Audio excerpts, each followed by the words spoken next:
HPLC, or high-performance liquid chromatography, is a technique that utilizes high pressure to force solvent through closed columns that contain fine particles that give high-resolution separations.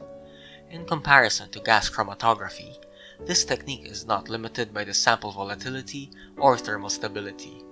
It runs under the same principles as other chromatographic techniques like thin layer chromatography, which consists of two phases, a mobile phase and a stationary phase.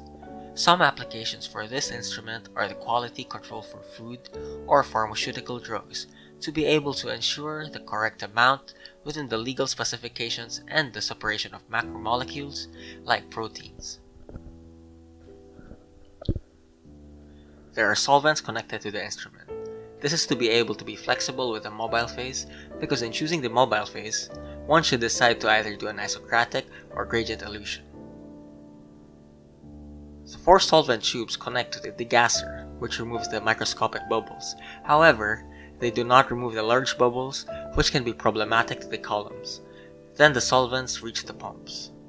The basic elements of the pump are a cylindrical pump chamber that holds the piston, a motor that operates the driving cam, a pump seal, and a pair of check valves. As the motor rotates, the piston is moved in and out of the pump chamber. Next is a sample inlet. This is where the analyte diluted with the same solvent you'll be using is injected into the instrument.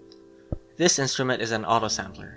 The sample should be passed through a 0.45 micrometer filter before putting into the vial, which you can put in the compartment and the machine will inject the samples by itself.